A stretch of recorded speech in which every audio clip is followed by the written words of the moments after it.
जहां किसान पर लगातार कर्ज बढ़ गया, हमारे गरीबों पर कर्ज बढ़ गया, सूदखोरों की वजह से भी कर्ज बढ़ गया, गरीब संकट में चला गया, सूदखोरों ने भी गरीबी का लाभ उठाया और हमारे गरीबों के ऊपर मुसीबत पैदा कर दी।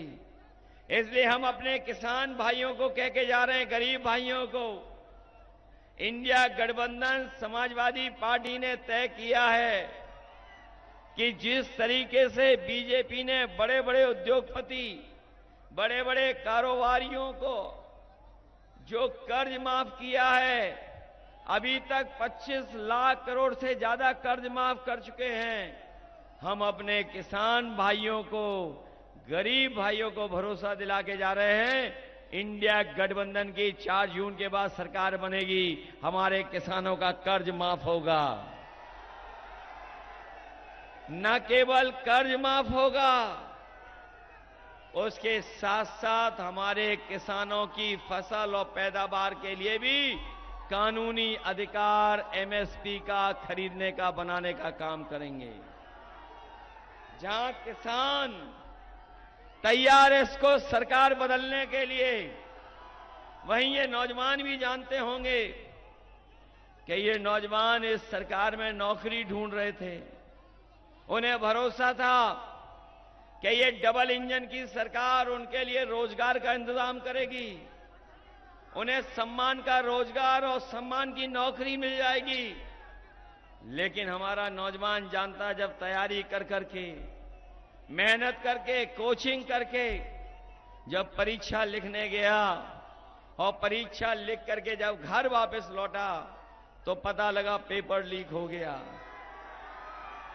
हमारा नौजवान जानता होगा, एक पेपर लीक नहीं हुआ है, अभी तक 10 से ज्यादा पेपर लीक हुए हैं। आप सोचिए ये सरकार कैसी है। किसी भी गरीब पर अन्याय करने के लिए बुलडोजर लेके चल देती है, लेकिन पेपर लीक करने वालों के लिए बुलडोजर नहीं निकला, किसी को सजा नहीं दी। इसलिए हम आपसे कहना चाहते हैं, इस सरकार ने अपना लीकेज नहीं रोका, पेपर लीकेज। इस सरकार ने जानबूझ करके पेपर लीक कराया था, जिससे नौजवानों को नौकरी न देनी पड़ जाए। ये बात मानते हैं नौजवान साथियों के नहीं मानते हो? जो समय समय पे बुलडोजर लेके चल देती सरकार, लेकिन पेपर लीक वालों पर एक पे भी बुलडोजर नहीं चला। पेपर भी लीक हुए और हम अपने नौजवानों से कहना चाहते हैं, केवल आपकी नौकरी नहीं छीनी है। अगर जाकर के सोचोगे और शांति में बैठ कर के विचार करोगे तो आप पाओगे कि बीजेपी की सरकार ने आपका 1/3 जीवन बर्बाद करने का काम किया है, 1/3 जीवन बर्बाद कर दिया। और हमें पता है इस बात का कि जहां उत्तर प्रदेश के एक कोने से और दूसरे कोने तक, और खासकर हमारे पूर्वांचल के लोगों का बहुत बड़े पैमाने पर फौज में भर्ती के लिए नौजवान जाते थे। वो तैयारी करते थे, दिन रात अपने मैदानों में तैयारी करते थे, सड़कों पे दौड़ करके तैयारी करते थे। और वो इसलिए दौड़ते थे, मेहनत करते थे कि एक दिन उन्हें फौज की नौकरी मिल जाएगी और सम्मान के साथ देश की रक्षा करने का मौका मिलेगा। लेकिन इस सरकार ने जो हमारे फौज की नौकरी थी उसको भी आधी अधूरा बना दिया और अग्निवीर की नौकरी 4 साल की कर दी फौज की।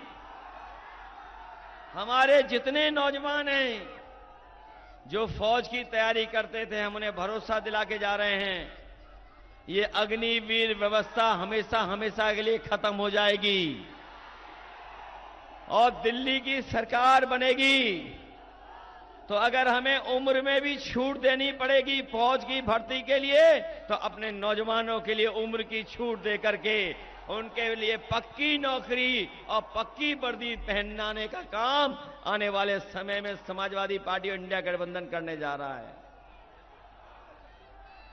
इसलिए नौजवान साथियों, ये जो आपके साथ धोखा हुआ है और खासकर हमारे गरीब परिवार के लोगों के बीच जो धोखा इन्होंने किया है, मैं उन्हें कहना चाहता हूं कि जो नौकरी की वजह से, परीक्षा लीक की वजह से 60 लाख नौजवान जिनका भविष्य अंधकार में चला गया, आज वो सब उनके सरकार के खिलाफ खड़े हैं। और अगर 60 लाख बच्चे परीक्षा रहने के लिए रह गए, परीक्षा नहीं हो पाई जिनकी, उनके मां बाप को जोड़ दें अगर, तो पूरे उत्तर प्रदेश में ऐसे सरकार से नाराज लोग 3 गुना 60 लाख, कम से कम 1,80,00,000 बनते हैं। और यही 1,80,00,000 अगर 80 लोकसभाओं से हम भाग दे देंगे, तो हर लोकसभा में भारतीय जनता पार्टी का 2,25,000 वोट कम हो गया। न केवल ये हमारी आपकी नौकरी छीन रहे हैं, बल्कि अब इनकी नजर संविधान पर भी है। ये संविधान बदल करके हमारा आरक्षण और हमारा सम्मान छीनना चाहते हैं। ये संविधान ही है जो हमें आपको सम्मान दिलाता है। ये संविधान है जो हमें अधिकार दिलाता है। ये संविधान है जो हमें न समय समय पर हमारा सम्मान बढ़ाने का काम करता है। हम उनको कहना चाहते हैं, अगर आप संविधान बदलने को निकले हो, तो इस बार भारत देश की जनता और खासकर यूपी की जनता, पूरा पीडीए परिवार मिलकर के संविधान बदलने वालों को बदलने का काम करेगा।